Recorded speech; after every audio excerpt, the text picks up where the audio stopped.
So there's Axelmark for you reviews. I'm here today with Admiral Black. Hey, how's it going? This is our Sun and Moon top 10 wish list, and we're breaking this down to four parts. Uh, we're going to split them across our channel, so let's see how this goes. All right. So, Tyler, what is one thing that you are dying to see in the new Pokemon Sun and Moon games?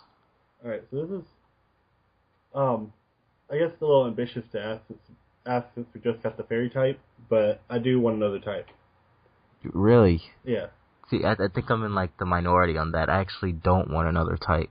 I feel like Fairy was kind of enough to add to the game right now, and until they kind of balance it out with the typings and stuff, I don't think we should be getting another Well, type soon. I think that's the reason why we should have another type for the balancing. Because the fairy balanced the dragon type. Like, the dragon type was always an issue, and the fairy finally balanced it. The hmm problem was the steel, like they just nerfed them. They didn't really know where. Well, that's what I mean. You have steel and poison types. They should probably fix those before we add like another Well, type to the game. that's why I think there should be another type to balance them out, because they don't know how to kind of handle those two. So if they did add another type, what would you suggest it be? Well, I know everyone's like saying like there should be a sound type, a light type, a bunch of rest with a bunch of stuff like that. Um, I don't really have like a name in mind like for it, but something pretty much counter steel but lose the poison, something along those lines, something that would be anti-durable but weak to status effects. Okay, okay, I can kind of see that happening. Personally, what I want the most out of the next games is I kind of want it to be more difficult. The last few games have been very easy. Oh yeah, I'm actually going back through now and I'm replaying Pokemon X. I just bought it and I'm already on the seventh gym. It's just going by so easy. It's so easy to beat. So I hope that the next game either has like some kind of difficulty setting, which I don't think Nintendo would do that, or just boost up the difficulty of the trainers and Pokemon and the gym leaders that you go against. Because honestly, like the last Elite Four and the last Champion have just been very sad, like very sad to go I against. don't even remember who they are to be honest. Yes, exactly. Like, I honestly think the best way to approach it if they create a code that like the amiibos that will adapt with you to your. hmm Oh, that would be cool. Or they can just raise like the overall IVs of the Pokemon, because like it seems like every game they're raising our IVs for the Pokemon we catch, but it seems like our opponents, the gym leaders, the trainers aren't getting the same treatment, and I feel like they kind of should. I think they should be automatically better than you by default. To be honest. hmm I agree. So, number nine is actually I want some new combos, like Mm. type combos that they haven't done, and it's kind of What do you mean like Grass Pledge and Fire Pledge? well, it's kind of like ironic how you brought up like steel and poison. That's a combo that's never really been experimented with. Like you should have like steel poison type. Oh, you mean Pokemon types? Yeah, Okay, that makes sense. like we refer to like the starters. We got the grass and water type.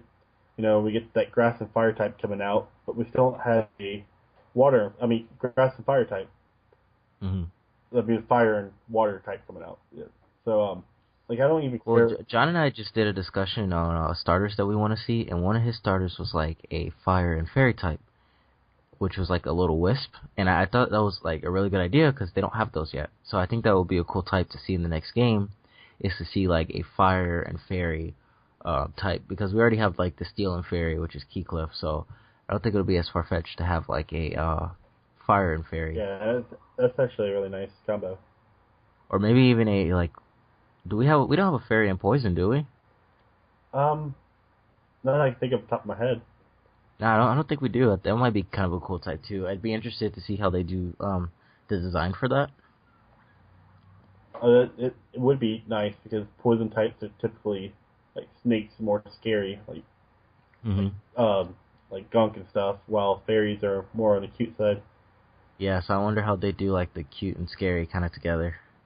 I actually really like that idea. The next thing that I'd like to see from the game is I like to see them do away with HMs. I'm getting real tired of HMs. They're very inconvenient to have in your team on your Pokemon. Especially going back and playing Pokemon X right now. I have a Feraligatr, and I had to waste a move teaching him Surf, so now he can't learn Aqua Tail. And I have to go back, use a hard scale to get that move back. When in reality, if they would have had something else, like, I don't know, like a dinghy or just something like, because in Pokemon Alpha, Sapphire, and Ruby, you used the flute, and Latias came and picked you up, flew you around. So maybe they can have something else like that with a Pokemon that uses Surf and just takes you where you need to go. So I feel like if they can find other alternatives like they did in X and Y for you to travel and get through these hard to reach places without needing HMs, that would be really, really convenient. I agree on that. They shouldn't force you to learn moves. There should be alternatives to get to places. Yeah, I think that's after they experimented with the Latios and Latias thing, I think that's definitely a direction that they should take. Yeah, especially since they have introduced items before, like axes cut trees that to not take up moves. Hmm. They've already experimented with that in the past, so they should go full circle. Yeah, I agree. Alright, so I guess we're in this off with my number 8, and actually hope that they add an option to change the Pokemon's cry from to a modern cry to back to the 8-bit cry. So you can set it. So you want it to sound like 8 bits or how they do like in the animes and stuff. Like, they sound all 8-bit right now, but like Hmm. the new Pikachu game, Pikachu had a real cry. I think it'd be really cool if they had an option to give them their real cry, like the anime cry would work, but they can even make their own cry. Yeah, because it was really cool to have that Pikachu that actually made his his cry. So I think that if they did that for a lot of the other Pokemon, or at least the iconic ones, like the starters maybe. Yeah, and I know there's an option in some of the games where you can change the music to more modern music to back to the old school pixel music. Mm-hmm. So Oh, that would be kind of cool. I never thought of doing that. I think they should definitely go that route with the cries.